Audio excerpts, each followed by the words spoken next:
Alors je reviens sur la dialectique amnésie, hypermnésie. Il n'y a d'hypermnésie que parce que ça a été résolu par l'oubli, par l'effacement. Se souvenir de quelque chose, c'est quelque part parce que ça a été oublié. Revenir quelque part, ça veut dire que quelque part on n'y était pas allé depuis un certain temps. Et inversement, pourquoi est-ce qu'on voudrait oublier quelque chose? Parce qu'il y avait une présence trop forte, une prégnance trop forte. Donc, la prégnance trop forte produit un besoin d'oubli, et l'oubli trop fort produit un besoin de remémoration. Ça va dans les deux sens. C'est pour ça que je suis convaincu que la dialectique mémorielle est au cœur de l'astrologie. Et que c'est cette dialectique mémorielle qui va permettre de connecter l'astrologie aux sciences du cerveau, aux sciences neuroscientifiques, etc. Et puis je voudrais terminer sur un autre point, à savoir que les sciences ne sont pas, certaines, c'est pas scientifique, ça veut dire quoi, pas scientifique? Comme si la science n'avait pas de doute.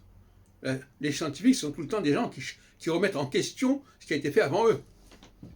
Donc c'est complètement ridicule, c'est une vision complètement de l'âge de 8 ans, de croire que la science c'est certain. Et inversement, la religion n'est pas forcément opposée à la science. Par exemple, dire que des dieux ont créé notre terre, ce n'est pas simplement une question de croyance. Ça peut être fondé sur un certain nombre d'arguments plus ou moins satisfaisants.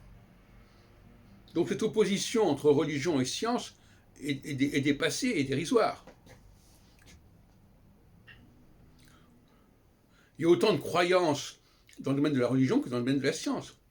Par exemple, quand on arrive à des conclusions par des arguments, par des raisonnements, on pense que ça va donner ceci ou cela. Mais il faut en attendre la vérification, d'une certaine manière.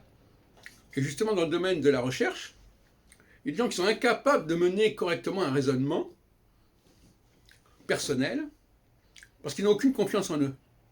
Et donc, ils sont obligés de reprendre ce qui a été dit avant eux. C'est comme dans le domaine du sport, il faut avoir les nerfs suffisamment solides et avoir une cohérence suffisamment forte de la raison et de la réflexion du cerveau pour pouvoir arriver à des conclusions sur des choses qui ne sont pas encore avérées.